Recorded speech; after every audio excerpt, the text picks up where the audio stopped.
बिस्मिल्लाहिर्रहमानिर्रहीम, अस्सलाम वालेकुम।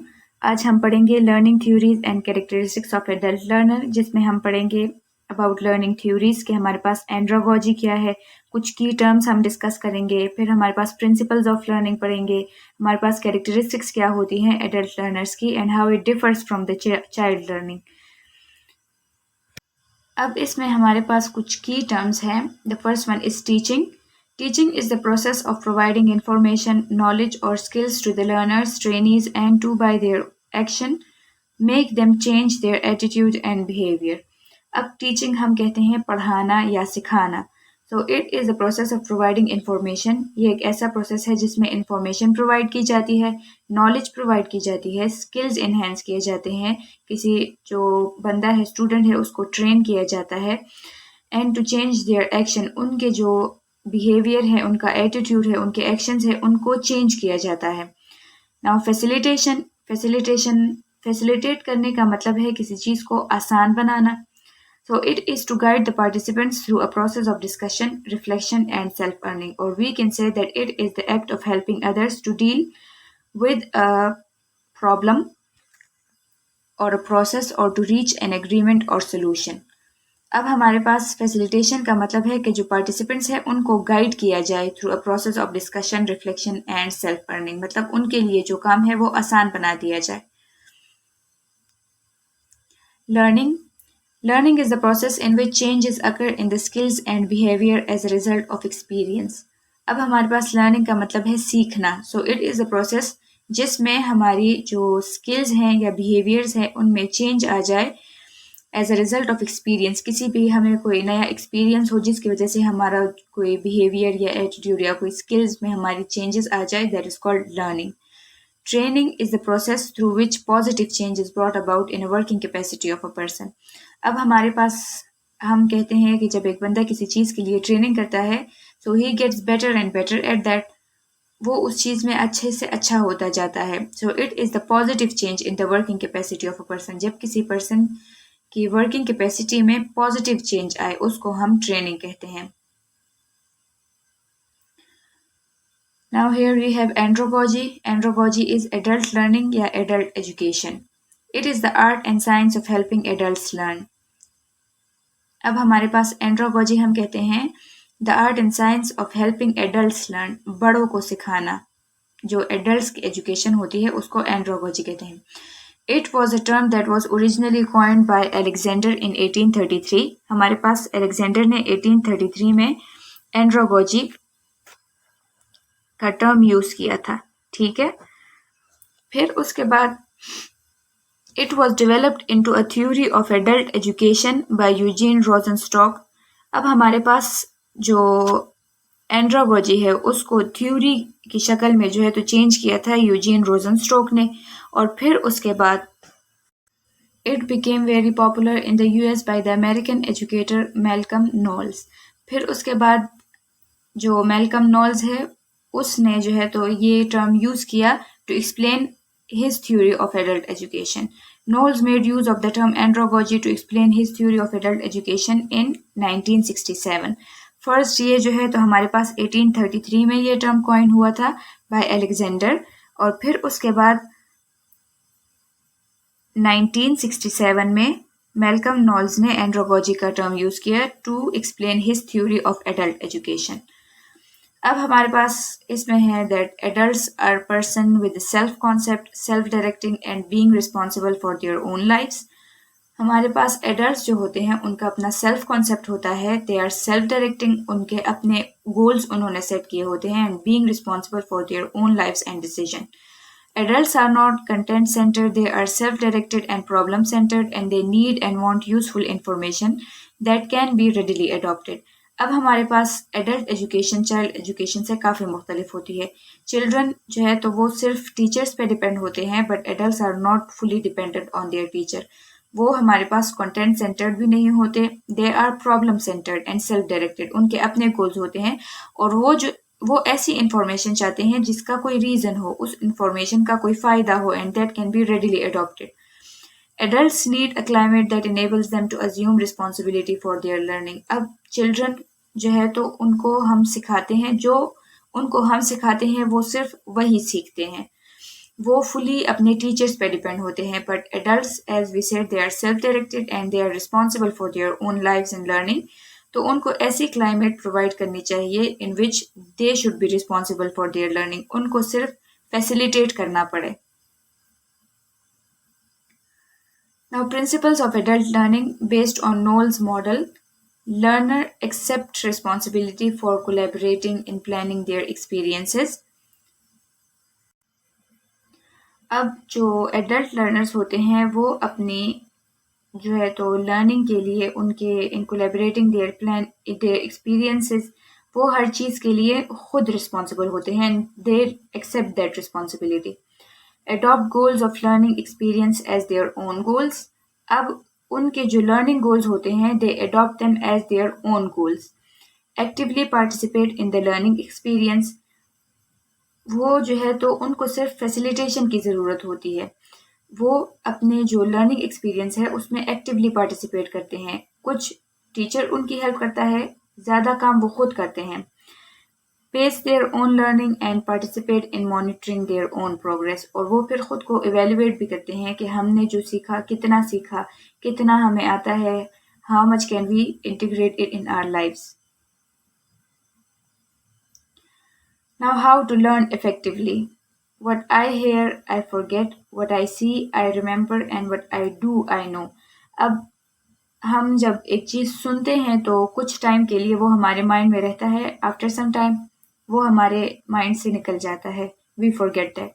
What I see I remember. अब कोई वाकया हो जाता है, ठीक है, हम उसको देख लेते हैं तो वो हमें याद रहता है, but after some times the details of it जो है तो वो हमसे भूल जाती हैं, वो फिर उस तरह से डिटेल से याद नहीं रहता है, एंड फिर सर्टन चेंजेस भी हो जाती हैं उसमें. सही है, जिस तरह से वो हुआ होता है we do not remember it exactly as that. But what I do I know. लेकिन जब हम एक काम प्रैक्टिकली करते हैं वो हमें हमेशा याद रहता है, वो हमसे नहीं भूलता. Then we know that. People do not learn everything that is taught. We only learn 20% of what we hear. We can use 40% of what we hear and see, we can learn. And we can learn 80% of what we see, hear and experience. अब जो चीज़ हम सुनते हैं उससे सिर्फ हमें 20% उसका हमें याद रह जाता है. We learn that. फिर वो चीज़ हम सुनते भी हैं, देखते भी हैं, we remember 40% of it. We learn 40% of it. But we learn 80% when we see that, hear that, and then experience it. Like do it for ourselves. For example, आप सुनते हैं about how to pass an IV line, कि IV line हम कैसे पास करते हैं, ठीक है. आप सुनते हैं तो कुछ आप सीख लेते हैं कि फर्स्ट हमें ये करना है, देन ये करना है, देन ये करना है, लेकिन थोड़ा बहुत आप सीखते हैं, आपको ज़्यादा उससे मतलब हेल्प नहीं होती, ज़्यादा आप सीख नहीं पाते. फिर उसके बाद आप सुनते भी हैं, देखते भी हैं, किसी और को ऑब्जर्व करते हैं, ठीक है. फिर थोड़ा सा और ज़्यादा आप लर्न करते हैं उस चीज़ को, बट उसके बाद जब तक आप खुद नहीं करते उस चीज़ को तो आप कंप्लीटली उसको सीख नहीं पाते. जब आप खुद आईवी लाइन पास करते हैं देन यू नो कि कहाँ पे आपसे गलती होती है, क्या चीज़ करनी चाहिए, क्या नहीं करनी चाहिए. Then you will learn 80% of it. फिर उसके बाद आपको वो चीज़ जब आप प्रैक्टिकली खुद परफॉर्म करेंगे then you will learn it. फिर आपको वो चीज़ बिल्कुल सही तरीके से याद हो जाएगी, बिल्कुल सही तरीके से आप उस चीज़ को लर्न कर पाएंगे. Now, characteristics of adult learners. There are 6 main characteristics of adult learners according to Malcolm Knowles, who was one of the pioneers in the field. अब हमारे पास adult learners की 6 characteristics हैं. Adult learning is self-directed, autonomous, actively involved in the learning process, make choices relevant to their learning objectives, direct their learning goals, and when it comes to workload, proactive in making decisions and in contributing to the process. हमारे पास अब adult learner जो होते हैं वो learning process में actively involve होते हैं, मतलब उनको बिल्कुल कम्प्लीटली टीचिंग की ज़रूरत नहीं पड़ती कि they are dependent on their teachers for learning, they are actively involve in their learning process. Teacher सिर्फ एज अ फैसिलिटेटर काम करता है, उनको फैसिलिटेट करता है। Most of the things are done by them, most of their learning is done by them, ठीक है। They make choices relevant to their learning objectives and direct their learning goals. अब जो लर्निंग गोल होते हैं, they make them their own goals, वो अपने learning goals खुद set करते हैं। And when it comes to the workload, they are proactive in making decisions and in contributing to the work process. वो जब workload आता है, प्रोएक्टिव का मतलब है controlling the situation, controlling या creating the situation rather than waiting for something to happen, ठीक है। तो proactive in decision making का मतलब है कि वो जो उनके इर्द गिर्द जो सिचुएशन है उसको कंट्रोल करते हैं। फॉर एग्जांपल, अगर वर्कलोड ज़्यादा है तो वो जो है तो डिस्ट्रीब्यूट करेंगे काम को, ठीक है, या फिर कोई ऐसी टेक्निक के साथ आएंगे, अपनी प्रॉब्लम सॉल्व करने की खुद कोशिश करेंगे। They would make decisions for themselves. The second one is adult learning utilizes knowledge and life experiences. Now इसको हम कहते हैं foundation भी, ठीक है। So the foundation is their experience including error, ठीक है। Experience provides the basis for learning activities. अब जो adult learners है, for them their life experience and knowledge is the basis for their learning activity. Connect their past experience with their current knowledge base and activities. अब उनका जो past experience है, जो past उनका knowledge है, they try to connect it with their current knowledge and activities. Educators need to be well versed in how to help students in drawing out relevant past knowledge and experience. In addition, educators must know how to relate the sum of learners' experience to the current learning experience. अब जो teacher है, उन they must know कि उनके जो students हैं, उनके past life experiences या जो पास्ट नॉलेज है उसको कैसे उनके करंट लर्निंग एक्सपीरियंस के साथ रिलेट करना चाहिए। Number third is adult learning is goal oriented.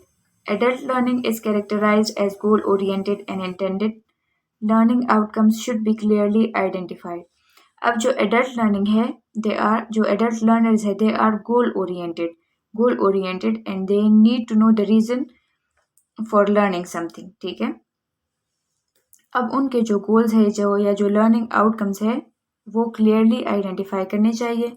Once the learning goals have been identified, it is now imminent to align the learning activities such that these objectives are fulfilled within a certain time period. अब for example जो एक चीज़ है, जो learning गोल है, for example learning goal हमारा है to know about adult learning या to study andragogy, ठीक है। फिर उसके लिए हमने ऑब्जेक्टिव सेट करने हैं एंड वंस द ऑब्जेक्टिव्स हमने जो है तो सेट कर लिया, हमारा लर्निंग गोल हमने आइडेंटिफाई कर लिया, फिर they need to be aligned with the learning activities कि जिससे हमारे ऑब्जेक्टिव्स जो हैं वो within a certain period of time achieve हो जाए। A certain period of time मतलब हमने है कि हमने एंड्रोगॉजी स्टडी करनी है within half hour, 30 minutes में हमने स्टडी करनी है। अब हमने लर्निंग एक्टिविटीज़ ऐसे रखनी है that these objectives are fulfilled within a certain period of time. This approach is a great way to maximise students learning experience. The fourth one is adult learning is relevancy oriented. One of the best ways for adults to learn is by relating the assigned task to their own learning goals. If it is clear that activities they are engaged in to directly contribute to achieving their personal learning objectives, then they will be inspired and motivated to engage in projects and successfully complete them. अब adult learners जो हमारे पास होते हैं, they are more interested in learning subjects having immediate relevance to their work or personal lives. अब जो चीज़ उनके काम या पर्सनल लाइफ के साथ रिलेट करती हो, रेलिवेंस हो उसका, they are more interested in learning those subjects and they respond better to internal versus external motivator. Internal motivation का मतलब है कि उनके जो अपने गोल्स या ऑब्जेक्टिव्स उन्होंने सेट किए होते हैं, ठीक है, तो उसको ज़्यादा बेटर रिस्पॉन्ड करते हैं दे। सो इफ़ जो उनके जो है तो इंटरनल हम कहते हैं या उनके जो पर्सनल लर्निंग ऑब्जेक्टिव्स या गोल्स हैं उसको जो है तो रिलेट किया जाए, सही है, देयर असाइन टास्क या जो काम है उनको जो पढ़ाया जा रहा है उसके साथ रिलेट किया जाए, then they would be more interested in it and they would be more engaged in the project and would successfully complete them. The fifth one is adult learning highlights practicality. Placement is a means of helping students to apply the theoretical concept learned inside the classroom into real life situation. It is very important for educator to identify appropriate ways and convert theoretical learning to the practical activities. Learning is facilitated when appropriate ways of implementing theoretical knowledge in real life situation are made clear. अब हम पहले discuss कर चुके हैं कि जो adult learners होते हैं they are more interested in learning subjects having immediate relevance to their work या पर्सनल लाइफ। तो एक चीज़ जो जो वो लर्न कर रहे हैं इफ वो चीज़ उनको प्रैक्टिकली करवाई जाए, सही है, तो वो ज़्यादा अच्छे से लर्न भी करेंगे and they would be more interested in it. ठीक है, फॉर एग्जांपल अब आप जैसे हैं आपको आईवी लाइन पास करना या ईटीटी पास करना, ठीक है, या फिर टेम्परेचर चेक करना, ब्लड प्रेशर चेक करना, ये आपको पढ़ाया जाता है क्लास में। फिर उसके बाद जब आपको प्रैक्टिकल वो चीज़ कराई जाती है, प्रैक्टिकल चीज़ में बंदा ज़्यादा इंटरेस्टेड होता है। फॉर एग्जांपल अब आप लोग जो है तो बहुत सारे सब्जेक्ट्स पढ़ते हैं जिसमें आपके पास इंग्लिश भी आती है, आपके पास जो है तो टीचिंग लर्निंग भी आती है, आपके पास जो है तो आपके बहुत सारे सब्जेक्ट्स होते हैं। अब इसमें जो आप प्रैक्टिकली परफॉर्म करते हैं that one is more interesting. For example आप FON जो है तो पढ़ते भी हैं और आप जो है तो उसके लैब जाके फिर वो चीज़ें प्रैक्टिकली परफॉर्म भी करते हैं। तो एक चीज़ जो कि आपको प्रैक्टिकली परफॉर्म करनी है उस चीज़ में बंदा ज़्यादा इंटरेस्ट लेता है। सो एडल्ट लर्नर्स हमारे पास हम कहते हैं कि they are more interested in learning the subjects जो कि उनकी रियल लाइफ में वो फिर परफॉर्म करेंगे, ठीक है, जो रिलेट करते हैं उनके अपने गोल्स या ऑब्जेक्टिव्स के साथ या उनके जो लर्निंग ऑब्जेक्टिव्स हैं उनके साथ रिलेट करते हैं और वो प्रैक्टिकली परफॉर्म करेंगे। So learning is facilitated when appropriate ways of implementing theoretical knowledge in real life situation are made clear. The sixth one is adult learning encourages collaboration. Now, adult learners thrive in collaborative relationship with their educator. अब हमारे पास हम already कह चुके हैं कि जो हमारे पास adult learners होते हैं they are responsible for their learning. जो डिसीजंस हैं उनके लिए वो खुद रिस्पॉन्सिबल होते हैं। So they thrive in collaborative relationship. अब उनका ये रिलेशनशिप नहीं होता कि एक बंदा बस पढ़ाए पढ़ाए पढ़ाए और वो पैसिवली बस सिर्फ लर्न करें, ऐसा नहीं होता। Adult learners are actively involve in their learning, so they are in collaborative relationship. क्योंकि जब छोटे होते हैं तो हमारे टीचर्स बड़े बड़े होते हैं तो उनके साथ वो वाला रिलेशन नहीं होता, कोलेबरेटिव रिलेशनशिप नहीं होता, वो सिर्फ पढ़ाते हैं and we learn from them. But in university life we are in a collaborative relationship. अब टीचर भी एडल्ट है, स्टूडेंट भी एडल्ट है, so they are in a collaborative relationship with their educator. वो एजुकेटर उनको सिर्फ फैसिलिटेट करता है ज़्यादा, फिर लर्निंग जो है तो उनका कुछ वो उनको फैसिलिटेट करता है, कुछ वो खुद से करते हैं। So they learn that way. When the learners are considered by their instructors as colleagues, they become more productive. अब हम कह चुके हैं कि जब छोटे होते हैं तो वो एज गैप होता है, बट एडल्ट्स जो है तो टीचर्स भी एडल्ट हैं, स्टूडेंट्स भी एडल्ट हैं। So when the teacher considered them as colleagues, तो फिर जो स्टूडेंट होता है या जो लर्नर होता है दे बिकम मोर प्रोडक्टिव, ठीक है, वो ज़्यादा से ज़्यादा काम करने की कोशिश करता है। When their contributions are acknowledged, then they are willing to put out their best work. अब फॉर एग्जाम्पल टीचर एक असाइनमेंट देता है, ठीक है, या कहता है कि मतलब आप लोग ये टॉपिक स्टडी कर लो and then we will discuss it tomorrow, ठीक है, और एक बंदा है that they have studied it pretty well, बहुत अच्छे से उन्होंने स्टडी की है and when they come tomorrow फिर टीचर के साथ उनकी डिस्कशन होती है या जो असाइनमेंट गिवन है उसने वो बहुत अच्छे तरीके से किया है। तो when their contribution is acknowledged, जब उनको उस चीज़ की acknowledgement मिले, उनकी तारीफ हो, they are praised, तो फिर then they are willing to put their best work, फिर उसके बाद वो उससे और अच्छा करने की कोशिश करते हैं। Now comparison between adult and child learner. अब हमारे पास adult learner और child learner में क्या फ़र्क होता है? Child learner is dependent. The teacher is responsible for the learning process, taught in direct way, and learners are passive mostly. अब हमारे पास चाइल्ड जो लर्नर होता है वो फुली टीचर पे डिपेंड होता है। जो चीज़ बस टीचर उनको सिखाएंगे वो सिर्फ वही सीखेंगे। They are dependent on their teacher. उनके पास एक्स्ट्रा वो कहीं से नहीं वो करते, वो खुद से नहीं जो है तो इन्वॉल्व होते या खुद से नहीं एक्टिवली पार्टिसिपेट करते. They are mostly passive learners. Adult learners are independent, can share responsibility for their own learning because they know their own needs. Learners are active and engaged. अब हमारे पास जो adults होते हैं, ठीक है, they know their needs, कि उनको वो कौन सी चीज़ में लैक कर रहे हैं, कौन सी चीज़ में वो डेफिशिएंट है, कौन सी चीज़ उनको नहीं आती, and how they are going to learn that. So they share some responsibility with their teacher. उनकी जो learning goals हैं वो उनको पता होती है. They identify that. So they are actively involved in their learning process. Child learner is inexperienced. Child has little experience, knowledge delivery, one fashion. अब child जो होता है उनका तो ऐसा सच कोई ख़ास experience नहीं होता, और at that time वो इतने मतलब developed भी नहीं होते कि वो समझ पाए ना उनके जो past experience है या उनने जो learn किया है, how they would apply it. तो उनका इतना कोई एक्सपीरियंस नहीं होता. नॉलेज डिलीवरी जो है तो मतलब वन साइडेड होती है, बस from teacher to the student. Teacher knowledge देता है एंड द लर्नर या द स्टूडेंट वो नॉलेज लेता है, ठीक है. But adult learner is experienced. They bring experience into educational setting. अब एडल्ट जो होते हैं उनके पास्ट एक्सपीरियंस या उनका जो पास्ट नॉलेज होता है, they related with their current. Child learner learn blindly. Learning is information based and prospective means future oriented. अब जैसा कि स्कूल्स में देख लें, उनको चिल्ड्रन जो होते हैं उनको पहले ABC सिखाई जाती है, फिर उसके बाद some words. So that is future oriented. वो चीज़ जो है तो उनकी फ्यूचर में हेल्प करने वाली होती है. They learn blindly. उनको पता नहीं होता कि ये चीज़ हम क्यों सीख रहे हैं, ठीक है. But the adult learner they participate. Weigh pros and cons reflect and participate. अब उनको पता होता है ये चीज़ जो हम सीख रहे हैं उसका फ़ायदा क्या है, इस चीज़ के नुकसानात क्या हैं, ठीक है, अगर हम नहीं सीखेंगे तो इसके नुकसान क्या है. And they reflect and participate. वो अपनी स्टडी में पार्टिसिपेट करते हैं. Motivation is external via pressure, fair और प्रेस. अब हमारे पास जो चिल्ड्रन होती है उनकी मोटिवेशन एक्सटर्नल होती है, या तो उनके पेरेंट्स उन पर प्रेशर डालते हैं, ठीक है, टीचर के डर की वजह से वो चीज़ सीखते हैं, या फिर प्रेजल के लिए, मतलब मुझे फर्स्ट पोजीशन लानी है, सेकंड पोजीशन लानी है, कब मिलेगा.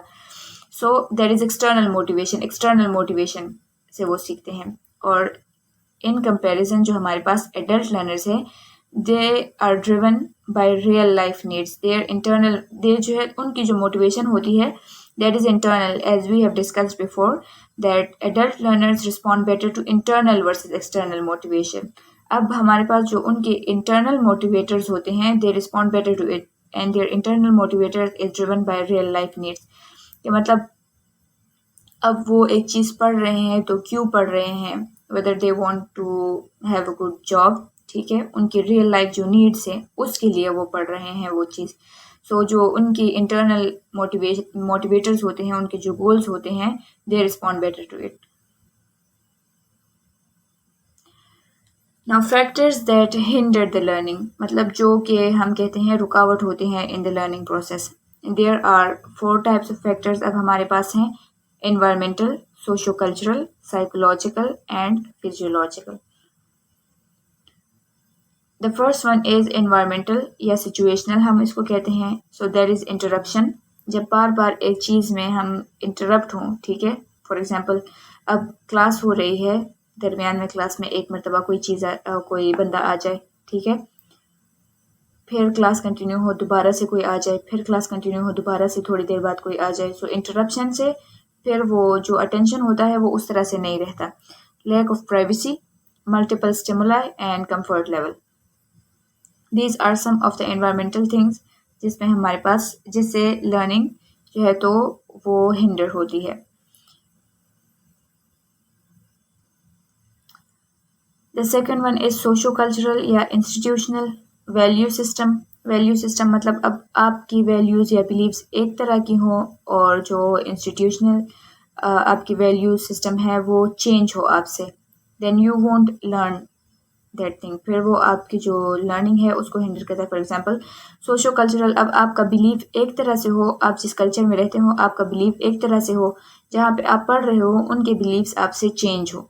लैंग्वेज, अब आप उर्दू स्पीकिंग हो फॉर एग्जाम्पल, एंड जो टीचर है दे teach you in the Pashto language, वो पश्तो में कोई चीज़ पढ़ा रहा हो या सिखा रहा हो, then you won't learn it, आपको समझ ही नहीं आएगी तो आप फिर वो चीज़ लर्न भी नहीं कर सकते। एजुकेशनल बैकग्राउंड, अब हमारे पास हम कहते हैं कि एजुकेशनल बैकग्राउंड कुछ उर्दू मीडियम होते हैं, कुछ इंग्लिश मीडियम होते हैं, ठीक है।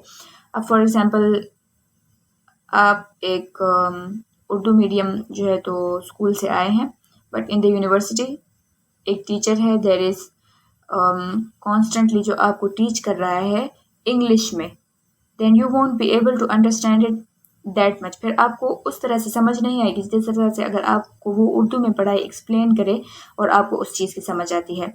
And learners non friendly policies, अब हम कहते हैं कि नॉन फ्रेंडली पॉलिसीज़ मतलब उनका जो रूल्स एंड रेगुलेशंस हैं या फिर जो है तो वो उस इंस्टीट्यूशनल के रूल्स हैं वो नॉन फ्रेंडली हो या बहुत ज़्यादा स्ट्रिक्ट हो या जो लर्नर फ्रेंडली ना हो, तो वो भी हिंडर करती है the learning process.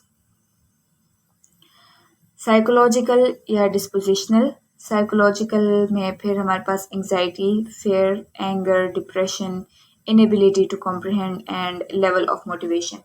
These are the things कि अगर एक बंदा हमारे पास he is anxious, उसे किसी चीज़ की एंग्जाइटी है, फेयर है किसी चीज़ का, एंगर है, डिप्रेशन में है वो बंदा, inability to comprehend मतलब उसमें हम कहते हैं कि वो एक उस चीज़ को समझ नहीं सकता जो उसको पढ़ाया जा रहा है, एंड लेवल ऑफ मोटिवेशन नहीं है उसमें।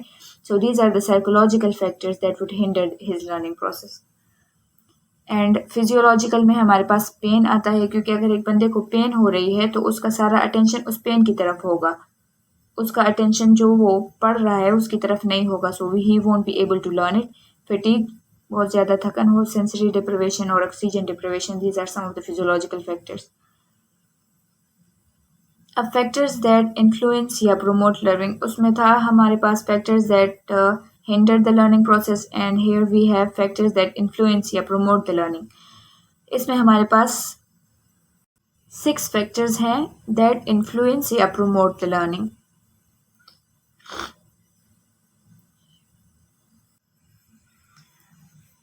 अब first one is motivation to learn, अगर एक बंदा है and he is motivated to learn that, ठीक है, वो मोटिवेटेड है एक चीज़ सीखने के लिए, सो वो कोशिश करेगा ज़्यादा से ज़्यादा उस चीज़ के बारे में पढ़ेगा, स्टडी करेगा, and it would promote his learning. Developmental capability हम कहते हैं कि जो काबिलियत होती है, ठीक है, उसकी तरक्की की सलाहियत, काबिलियत जो होती है, so if his developmental capability is good, वो एक बंदा काबिल है, it would influence the learning environment, जिस तरह का एनवायरनमेंट है, फॉर एग्जांपल उसका एनवायरनमेंट जो है तो कंफर्टेबल है, ठीक है, और उसको जो पढ़ाया जा रहा है वो भी जो है तो उसके जो ऑब्जेक्टिव्स हैं उसको फुलफिल करते हैं, उसका एनवायरनमेंट अच्छा है, तो ये भी जो उसकी लर्निंग है उसको प्रमोट करेगा।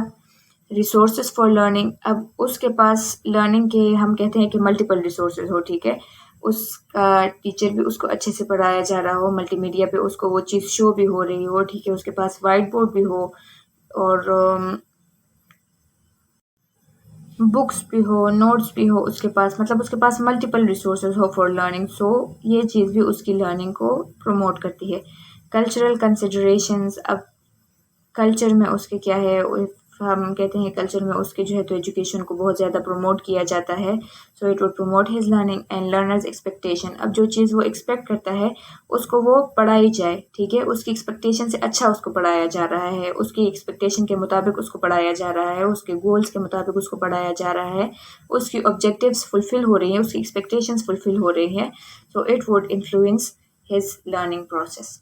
दैट वाज ऑल अबाउट जो है तो एडल्ट लर्निंग, और हमारे पास जो है तो उसकी कैरेक्टरिस्टिक्स हमने पढ़ी, उस फैक्टर्स हमने डिस्कस किए कि कौन से फैक्टर्स लर्निंग को हिंडर करती है, कौन से फैक्टर्स लर्निंग को इन्फ्लुएंस करती हैं। That was all about today's lecture.